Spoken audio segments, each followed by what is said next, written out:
कृष्णा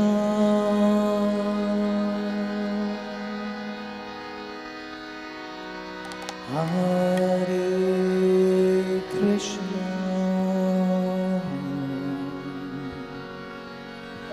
कृष्णा कृष्णा हरे हरे। हे कृष्ण करुणा सिंधु दीनबंधु जगतपते गोपेश गोपिका कांत राधा कांत नमस्तुते तप्त कांचन गौरांगी राधा वृंदावनेश्वरी विश्वानुसुते देवी प्रणमामि हरिये प्रिये। जय श्री शैल प्रभुपाद। हरे कृष्णा। पूर्व प्रसंग में आप सबने सुना कि किस प्रकार से अक्रूर जी जब आए हैं और नंद महल में नंद महाराज जी से कंस का संदेश सुनाए हैं, तो एक क्षण के लिए नंद महाराज जी चिंतित तो जरूर हुए, परंतु फिर उन्होंने मन में विचार किया है कि राजा है और राजा का बात तो हम सबको मानना ही पड़ेगा, उनके वचन का पालन तो करना ही पड़ेगा। तो वे तुरंत अपने सभी मुखियाओं को बुला करके और उन सबसे कहते हैं कि हम सबको मथुरापुरी चलना है, महाराज कंस ने हम सबको आमंत्रित किया है यज्ञ में। अब यह बात सारी गोप कन्याओं को, गोपियों को पता चल जाता है। अब वे सब आपस में बात करने लग जाती है, क्योंकि एक पल भी जो अपने नयन से जिस छवि को वे कभी अलग नहीं किए, वैसे से इतने दिनों की दूरी कैसे वे बर्दाश्त कर सकती थी।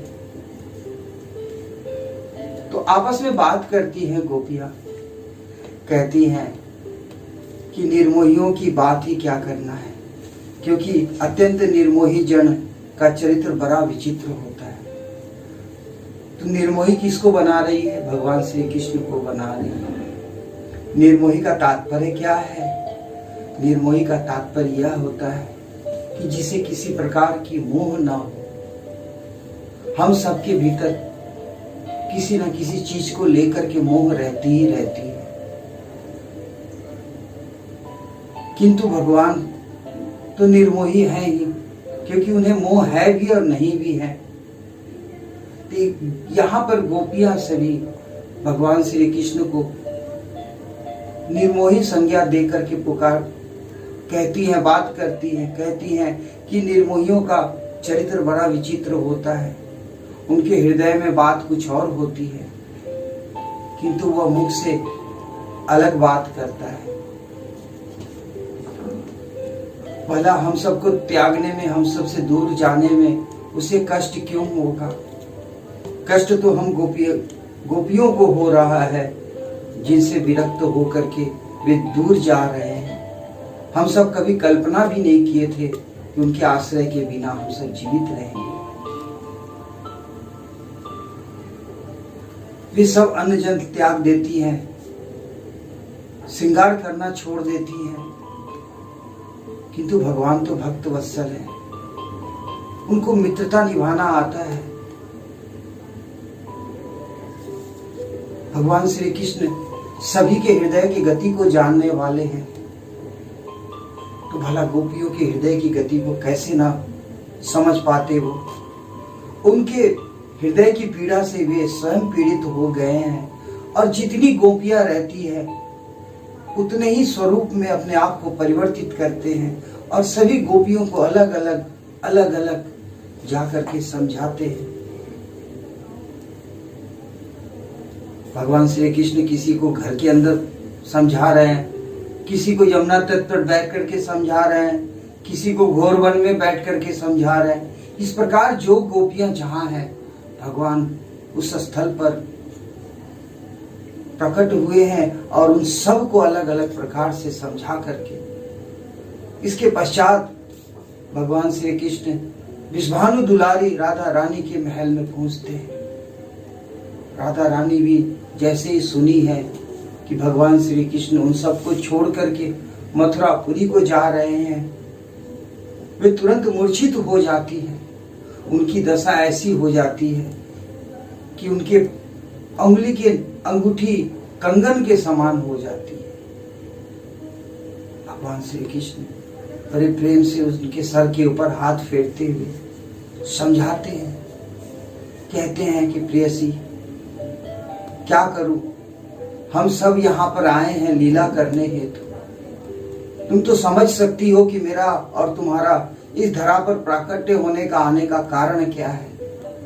तो भला हम अपने कर्तव्य से कैसे विहीन हो सकते हैं। जिस प्रकार की तुम्हें सुदामा जी ने श्रापित किया था कि तुम्हें मुझसे विरक्त होकर के मेरे विरह में तुम्हें 100 वर्ष व्यतीत करने पड़ेगी, आज वह समय आ गया है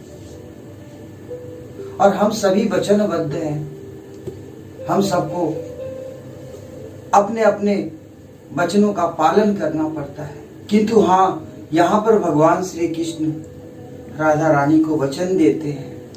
वे कहते हैं कि मैं तुम्हें वचन देता हूं कि मास के अंत में मैं अवश्य तुमसे मिलने आया करूंगा। जब तक तुम्हारी हमारी विरह की समय रहेगी तब तक मैं तुमसे अवश्य प्रति मास मिलने आया करूंगा। यह मैं तुम्हें वचन देता हूं और मेरी वचन सर्वदा सत्य है। मैं गौ की शपथ खा करके कहता हूं। देखिए, भगवान के नजर में भी गौ माता कितनी श्रेष्ठ है कि वे स्वयं गौ का सम्मान बढ़ाते हुए गौ की शपथ खाते हैं और राधा रानी से कहते हैं कि तुम व्यर्थ ही चिंतित हो रही हो देवी, भला मेरे में और तुम्हारे में अंतर कहाँ है। और मैं तो सदैव अपने भक्तों के हृदय में रहता हूँ। ये बात और है कि भक्तजन जो जिस दृष्टि से मुझे देखते हैं मैं उसे उस स्वरूप में दिखता हूँ, किंतु मैं तो सर्वदा भक्तों के साथ ही रहता हूँ। देवी, जो बिना किसी हेतु के निष्कट भाव से मैत्री को निभाता है वही पुरुष धन्य है, उसका मनुष्य होना धन्य है। क्योंकि मनुष्य का कर्तव्य है कि वह अपने वचन निष्ठता का पालन करे। अगर वह किसी से मित्रता करता है तो उसके प्रति किसी प्रकार का लोभ न रखे, आसक्ति न रखे, किसी प्रकार की स्वार्थ न रखे। जैसे जो मित्रता करके और अपने मैत्री में कपट रखता है, निश्चित ही वह स्वार्थ रूपी पट से आच्छादित लंपट नट के बराबर होता है। जिस प्रकार आप सबने भी देखा होगा कि नाटक में एक नट हुआ करता है, यानी जोकर हुआ करता है और वह हंसाता है सबको। उसी प्रकार से भगवान की दृष्टि में जो मित्रता करके और अगर कपट करता है वह उस प्रकार का जोकर कहलाता है। इसलिए मित्रता करनी है आपको तो बिना किसी कपट के, बिना किसी स्वार्थ के मित्रता करो। और देवी, मैं तो तुमसे विरक्त हूं नहीं, क्योंकि मेरे में और तुम्हारे में कोई भी भिन्नता नहीं है। किंतु यह बात और है कि जैसे यहाँ कर्म इंद्रियां, यानी इस लोक में कर्म इंद्रियां द्वारा रस, रूप, गंध, स्पर्श तथा शब्द को नहीं जान पाते हैं, क्योंकि कर्मों द्वारा इन गुणों को हम नहीं समझ सकते हैं। और उसी प्रकार सकाम भाव रखने वाले मुनि भी हैं। वे उस निरपेक्ष स्वरूप एवं निर्गुण गूढ़ परम मुख को, परम सुख को किंचित मात्र भी नहीं जानते, क्योंकि इन सब तत्वों को जानने के लिए हमें ज्ञान रूपी दीपक प्रज्वलित करानी पड़ेगी। और वह कैसे प्राप्ति हो सकती है? वह गुरु के माध्यम से होता है। अज्ञानतिमिरांजस्य ज्ञानांजन शलाकया। हम अज्ञानता में जन्म लिए हैं। हमारा जन्म अंधकार में हुआ है, अज्ञानता रूपी अंधकार में हुआ है। किंतु उस अंधकार में ज्ञान रूपी प्रकाश को प्रज्वलित कौन करता है? गुरु करते हैं। वे हमें चक्षुरुलुमितमेव वे वैसा हमें चक्षु देते हैं, क्योंकि यह जो दृष्टि हमें मिली है, जिसे हम आंख कहते हैं, इस दृष्टि से हम इस सृष्टि को नहीं समझ सकते हैं, इसका ज्ञान हमें नहीं हो सकता है, क्योंकि जिस प्रकार की यह सृष्टि हमें दिख रही है, दरअसल वैसी सृष्टि तो है नहीं। हम क्या करते हैं, अपने कर्म इंद्रियों में लिप्त रहते हैं और सदैव इंद्रिय विषयभूत होकर के उसे तृप्त करने में लगे रहते हैं। ऐसे भक्त, ऐसे सन्यासी, ऐसे साधु पुरुष कभी भी निर्गुण गूढ़ परम मुख को किंचित मात्र भी नहीं जानते हैं कि भगवान के भक्ति में क्या रस है, क्या प्रेम है। लेकिन ठीक इसके विपरीत जो चितेंद्रिय हैं, जिन्होंने अपने इंद्रियों को जीत रखा है, जो अपने इंद्रियों के विषय में ज्ञान रखते हैं, जिसे ज्ञानी जन कहते हैं, उसे ज्ञानेंद्रियों से रस इंद्रिया आदि को समझ सकते हैं कि यह रस इंद्रिया, यह रूप, यह गंध, यह स्पर्श, यह सब इंद्रिया विषय वस्तु है और इंद्रिय विषय वस्तु के पीछे कभी नहीं पड़ना चाहिए। मानव जीवन प्राप्ति हुआ है तो सही कर्तव्य तो यह है कि किस विधि से हमें भगवत प्राप्ति हो, कृष्ण भक्ति प्राप्ति हो, उस अनुरूप उस प्रकार की कार्य करनी चाहिए। किंतु हम क्या कर रहे हैं, इंद्रिय तृप्ति हेतु कार्य कर रहे हैं, क्योंकि हम अज्ञान में हैं। किंतु जो ज्ञानी पुरुष हैं वे सदैव समझते हैं कि यह सब इंद्रिय विषय वस्तु है और इसको पकड़ करके हम भगवान भक्ति प्राप्त नहीं कर सकते। और यह भी मैं तुम्हें कह देता हूं कि जो भी व्यक्ति, जो भी भक्त मुझ में और तुझ में भिन्नता रखेगा, अगर हम दोनों को अलग समझेगा, वह एक चिरकाल तक, जब तक सूर्य और चंद्रमा धरती पर रहेगी, तब तक उसे घोर कष्ट काटनी पड़ेगी। इसलिए एक भक्त को राधा और कृष्ण में थोड़ी भी भिन्नता नहीं समझनी चाहिए। इस प्रकार से भगवान श्री कृष्ण राधा रानी को तृप्त किए हैं, संतुष्ट किए हैं। इसके बाद उनसे आज्ञा लेकर के अपने महल को लौटे हैं। यहाँ पर नंद महाराज के साथ साथ जितने भी उपनंद रहते हैं, अमुक मुखिया रहते हैं, सब के सब उपहारों से अपने अपने गाड़ियों को तैयार करते हैं। इसके बाद मथुरापुरी की तरफ आगे बढ़ते हैं। भगवान श्री कृष्ण को भी बलराम जी के साथ में अक्रूर जी अपने रथ पर सवार करवाते हैं और स्वयं उस रथ को हाँकते हुए जाते हैं। भगवान श्री कृष्ण को मार्ग में जाते हुए सारी गोपियां घेर लेती हैं और वे सब अपने आप को भगवान श्री कृष्ण से अलग रखने में बिल्कुल ही असमर्थ रहती हैं। वे विरह, भगवान श्री कृष्ण के विरह को बर्दाश्त नहीं कर पाती हैं और लोक लज्जा को त्यागते हुए सब के सब भगवान श्री कृष्ण के मार्ग में खड़ी हो जाती है और बलपूर्वक अक्रूर जी को रथ से उतार देती है। सिर्फ इतना ही नहीं, वे सब लाठियों का, घूसों का प्रहार करने लग जाती है अक्रूर जी के ऊपर। यही निर्मोही हमारे कृष्ण को लेने आया है, इसी के कारण हमारा कृष्ण हम सबको छोड़ करके जा रहा है, आज हम इसे जीवित नहीं जाने देंगे मथुरा। ऐसा करके उसके ऊपर टूट पड़ती हैं। बेचारे अक्रूर जी पिटने लग जाते हैं। तभी भगवान श्री कृष्ण बचाव हेतु आते हैं और आकर के सभी गोपियों को समझाते हैं, कहते हैं, वचन देते हैं कि मैं अवश्य वापस लौट आऊंगा, बहुत जल्दी ही लौट आऊंगा, तुम सब धैर्य रखो।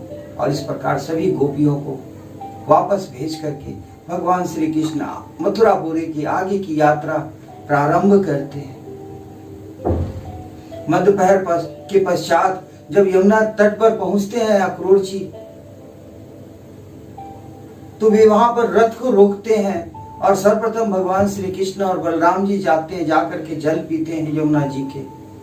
तत्पश्चात अक्रूर जी भी सोचते हैं कि शौच आदि स्नान आदि कर लूं मैं। इस हेतु जब ये जमुना जी में प्रवेश करते हैं तो वे देखते हैं कि यमुना जी में भी कृष्ण और बलराम उसी प्रकार से बैठे हुए। अब ये बड़े विस्मित तो होते हैं, चकित तो होते हैं। जब बाहर आते हैं तो जिस स्थल पर वे छोड़ के आए रहते हैं रथ पर कृष्ण और भगवान श्री कृष्ण और बलराम जी को, यह क्या यहां भी वे विराजित हैं। अक्रूर जी अचंभित होते हुए पुनः जमुना जी में जाते हैं। पुनः भगवान श्री कृष्ण का वही स्वरूप का दर्शन उनको होता है। अब अक्रूर जी समझ जाते हैं कि अखंड ब्रह्मांड नायक ब्रह्म स्वरूप और कोई नहीं, ये भगवान श्री कृष्ण ही है। ये साधारण नंद या वासुदेव के पुत्र नहीं है, ये त्रिभुवन के नायक हैं। मैं कृतार्थ हो गया भगवान के इस स्वरूप का दर्शन पा करके। तभी भगवान उनको अपने पूर्ण स्वरूप का दर्शन देते हैं। बलराम जी से सैया पर भगवान श्री हरि लेटे रहते हैं, यह दृश्य उनको दर्शा करके तत्पश्चात ही अक्रूर जी बाहर आते हैं और रथ को लेकर के आगे बढ़ते हैं। वे जब उस रथ को लेकर के जैसे ही मथुरापुरी में पहुंचते हैं तो वहां पर भगवान श्री कृष्ण कहते हैं अक्रूर जी से कि आप पहले चले जाओ, मैं पीछे से आता हूं। किंतु यहां पर निवेदन करते हैं अक्रूर जी कि प्रभु मेरी कामना है, मेरी इच्छा है कि आप हमें भी धन्य करो और अपने श्री चरण को इस गरीब के कुटिया में एक बार रख दो प्रभु।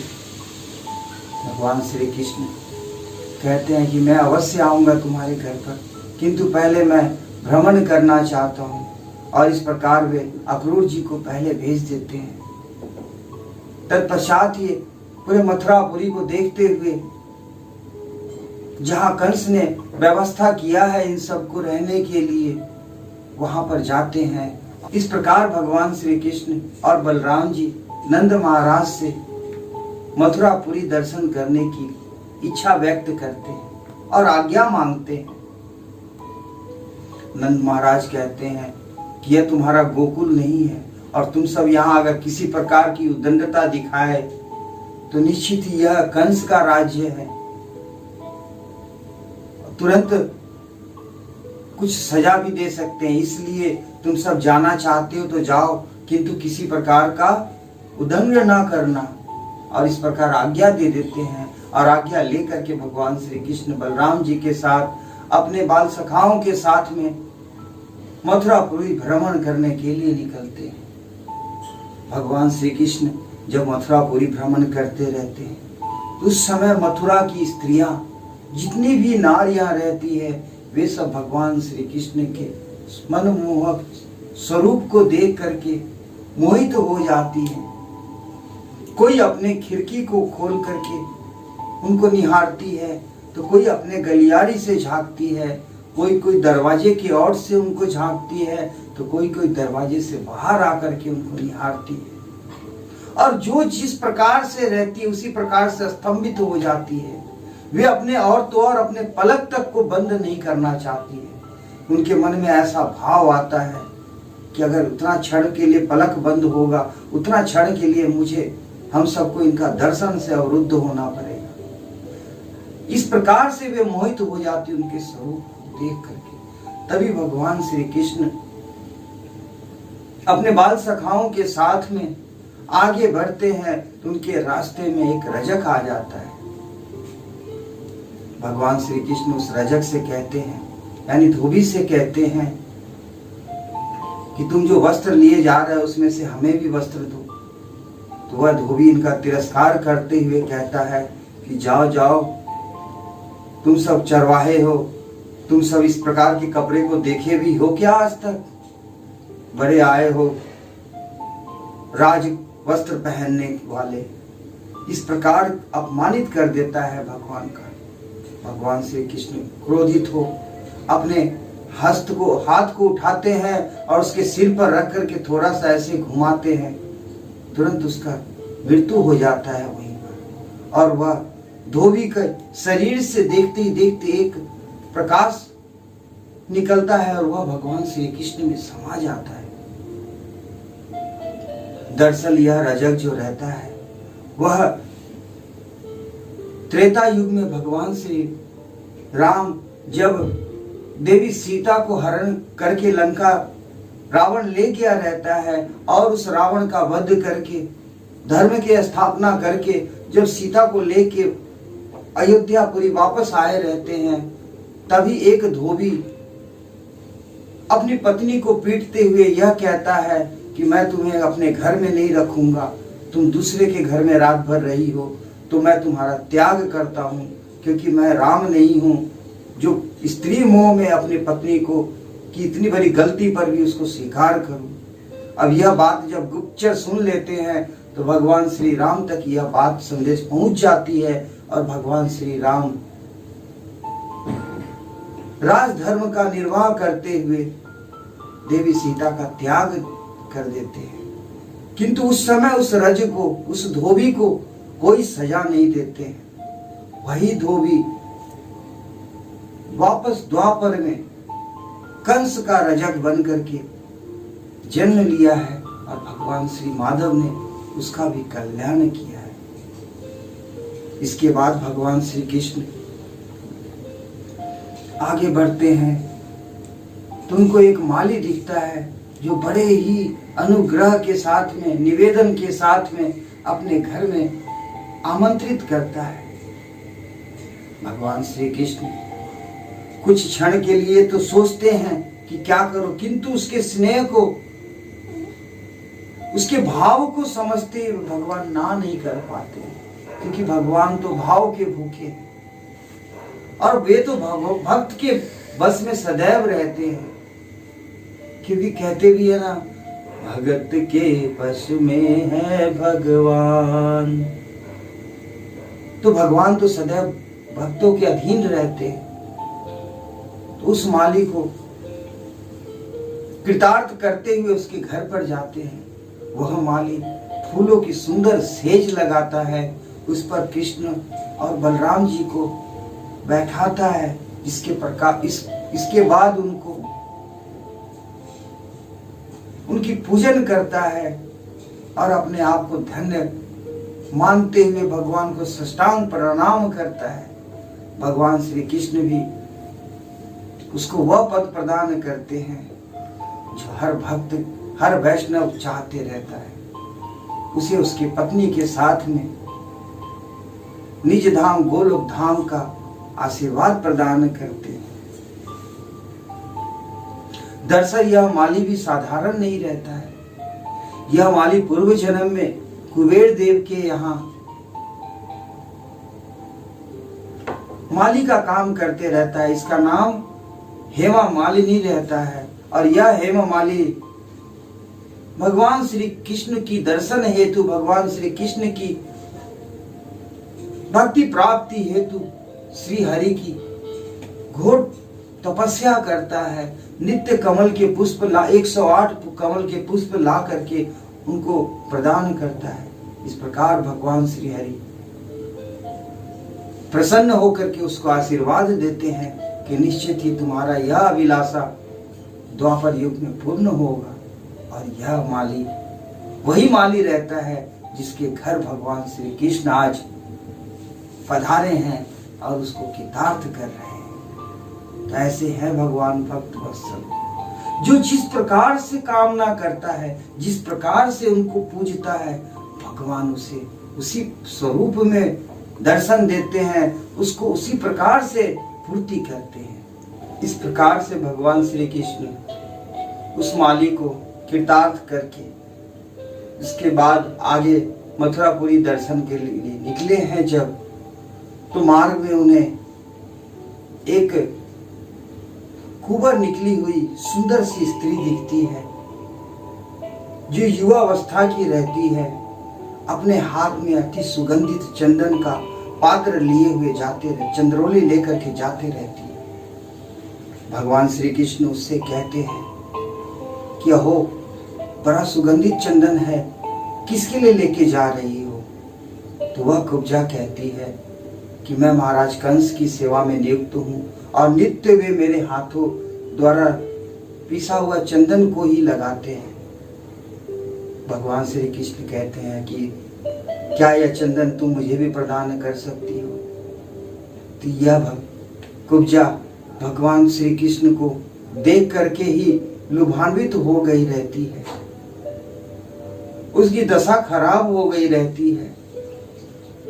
वह नहीं रोकती है भगवान श्री कृष्ण को और भगवान श्री कृष्ण को चंदन लेपित करती है। वो भगवान श्री कृष्ण प्रसन्न होकर के उस कुब्जा को कृतार्थ करते हुए उसके पैर को अपने पैर से दबाते हैं और उसके दाढ़ी को पकड़ करके ऊपर की तरफ ठेलते हैं, जैसे थोड़ी सी वह कुब्जा तुरंत जो 3 भागों में झुकी रहती है पूर्णतः सीधी हो जाती है, सुंदर स्वरूप काया हो जाता है उसका। अब उस काया को देख करके कोई भी लुभान्वित हो, भगवान श्री कृष्ण उससे कहते हैं कि मांगो तुम्हें क्या चाहिए, मैं तुमसे अति प्रसन्न हूं। तो यह भगवान श्री कृष्ण को वर के रूप में 2 दिन के लिए मांगती है, कहती है कि वर के रूप में आप मुझे प्राप्त हो 2 दिवस के लिए। अब देखिए कितनी दुर्भागी है ये कि इतने बड़े ब्रह्मांड नायक भगवान श्री कृष्ण स्वयं उसके समक्ष खड़े और उससे पूछ रहे हैं कि क्या चाहिए तुम्हें देवी, और वो मांग भी रही है तो कितना तुच्छ वर मांग रही है। भगवान श्री कृष्ण कहते हैं कि निश्चित ही तुम्हारी यह अभिलाषा पूर्ण करूंगा, किंतु पहले मैं यह मथुरापुरी का भ्रमण कर लूं। यह कुब्जा और कोई नहीं रहती है। त्रेता युग में भगवान श्री राम जब वनवास काटते रहते हैं देवी सीता के साथ में पंचवटी में, तभी वहां पर रावण की बहन सुपर्णखा आ जाती है और वह मन ही मन भगवान श्री राम की स्वरूप को देख करके मोहित हो जाती है और उनको पाने हेतु आकर के उनसे कामना करती है। किंतु भगवान श्री राम एक पतिव्रता होने का व्रत का पालन करते हुए सुपर्णखा से कह देते हैं कि मैं तुम्हारी यह अभिलाषा पूर्ण नहीं कर सकता हूं। यह सुपर्णखा पहले तो अपने भाई रावण को जाकर के उत्तेजित करती है और उसके बाद वहां से वह पुष्कर को चले जाती है और वहां जाकर के 10,000 वर्षों तक महादेव की कठिन तपस्या करती है भगवान श्री राम को प्राप्ति करने हेतु। शिव जी उसकी तपस्या से प्रसन्न होकर के उसे वरदान देते हैं कि निश्चित द्वापर में तुम्हारी यह मनोकामना अवश्य भगवान पूर्ति करेंगे। जब वे कृष्ण के रूप में अवतरित होंगे तो तुम्हारी यह अभिलाषा अवश्य पूर्ति होगी। तो यह कुब्जा, यह कुबरी और कोई नहीं, वही सुपर्णखा है, रावण की बहन। इस हेतु भगवान ने उसे कहा है कि मैं तुम्हारी यह अभिलाषा अवश्य पूर्ति करूंगा। इसके बाद भगवान श्री कृष्ण मथुरा भ्रमण करते हुए उस मथुरापुरी की सुंदर सुंदर महलों का जो नाना प्रकार के बहुमूल्य रत्नों से जड़ित था, उसकी आंगन, उसकी सड़कें, उसकी गलियारे, उसके बागीचे सब मनमोहक थे। इतना सुंदर आकृति था उस मथुरापुरी का कि उसके समक्ष स्वयं इंद्रलोक भी फीकी पड़े। तभी भगवान श्री कृष्ण कुछ ग्वाल नारी, कुछ मथुरा की स्त्रियों से पूछते हैं उस यज्ञ रूपी यज्ञ में रखी हुई शिव धनुष के बारे में। तो कुछ लोग तो जान जाते हैं तो वे मना कर देते हैं, नहीं बताते हैं, किंतु कुछ व्यक्ति कहते हैं कि चलो आप मेरे साथ, हम सब दिखाते हैं, आपको दर्शन कराते उस शिव धनुष की। भगवान श्री कृष्ण बलराम जी के साथ में बाकी गोप सखाओं के साथ में जाते हैं उस शिव धनुष का दर्शन करने के लिए। और जिस यज्ञ स्थल पर, यज्ञ भूमि पर वह शिव धनुष रखी रहती है, वह बहुत ही सुसज्जित की रहती है।